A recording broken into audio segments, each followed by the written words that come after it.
ओम नमः शिवाय। श्रावण मातम 23वां अध्याय प्रारंभ।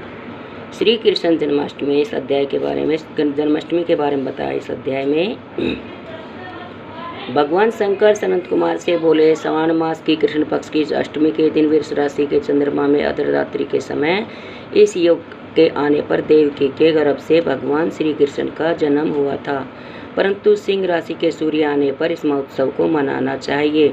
अष्टमी तिथि से पहले सप्तमी के दिन दातुन करके अलग भोजन करना चाहिए। रात को जितेंद्रिय होकर सो जाना चाहिए।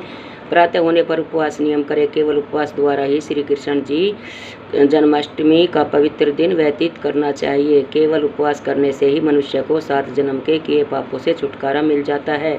अष्टमी के दिन तिलों के साथ नदी में स्नान करना चाहिए। शोभन स्थान में देवकी के सूती का घर को बनाकर उसे नाना प्रकार के रंगों के कपड़ों से, कलश तथा फलों से सजाना चाहिए। दीपमाला, पुष्प, चंदन, अगरबत्ती तथा धूप बत्ती जलाकर वहाँ गोकुल के कृष्ण चरित्र का वर्णन करे। वाद्य, शब्द, नृत्य, ज्ञान आदि से उस दिन को मनाए। 16 उपचार द्वारा देवकी मंत्र से देवकी की पूजा करे। सत्य, वेणु, वीणा, नाद सहित गायन आदि से किन्नरों द्वारा स्तुति की जाती हुई तथा श्रृंगार, दर्पण, दुर्वा, दही, कलश धारण किए किन्नरों से सेवित अपने निवास स्थान पर खूब प्रसन्न मुख देव माता देवकी कृष्ण के सहित वसुदेव के साथ चारपाई पर लेटी हुई दिखानी चाहिए।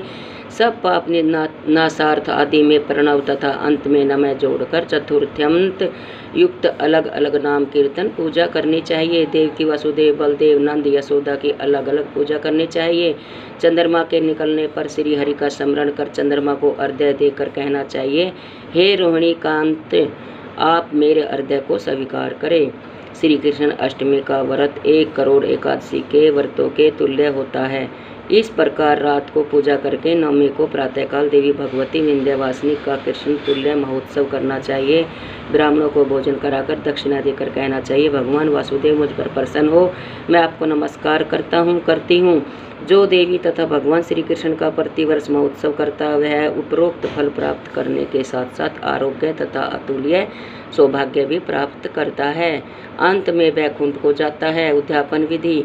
उद्यापन किसी शुभ दिन संविदा करना चाहिए। प्रातःकाल स्नान आदि करके ब्राह्मणों से सवित वाचन करवा कर वृक्षों की पूजा करनी चाहिए। ऋषियों की सोने की भगवान कृष्ण की प्रतिमा बनवानी चाहिए। मंडप में ब्राह्म आदि देवताओं की स्थापना करनी चाहिए। उस पर तांबे या मिट्टी का कलश रखकर उसमें रजत या बांस का पात्र रखना चाहिए। कपड़े से ढककर साधक उस पर कृष्ण कन्हैया की वैदिक या तांत्रिक मंत्रों द्वारा षोडशोपचार द्वारा पूजा करनी चाहिए। शंख में गंगा जल, फल, फूल, चंदन रखकर नारिकेल फल युक्त कर भूमि पर घुटने टेक कर कहना चाहिए, हे गोविंद, आपका अवतार कंस के वध के लिए तथा भूमि का भार कम करने के लिए हुआ है। कौरवों के नाश तथा दैत्यों के विनाश के लिए आपका अवतार हुआ है। आप मेरे इस अर्घ्य को स्वीकार करें। हे प्रभु वासुदेव तुमज, आपको मेरा नमस्कार है। आप इस भवसागर से मेरी रक्षा करें। इस प्रकार प्रार्थना करने के पश्चात रात्रि जागरण करना चाहिए। अगले दिन जनार्दन की पूजा करके मूल मंत्र द्वारा पायस, तिल तथा शुद्ध घी से 108 बार होम करके आहुति देनी चाहिए। इंदम विष्णु मंत्र से होम करे। व्रत की समाप्ति पर 1 कपिला गाय का दान करना चाहिए। 8 ब्राह्मणों को भोजन कराकर दक्षिणा तथा जल से भरे 8 घड़े दान करने चाहिए। इस प्रकार उद्यापन करने से मनुष्य उसी समय पाप से रहित हो जाता है। ओम नमः शिवाय इति 23वां अध्याय संपूर्णम।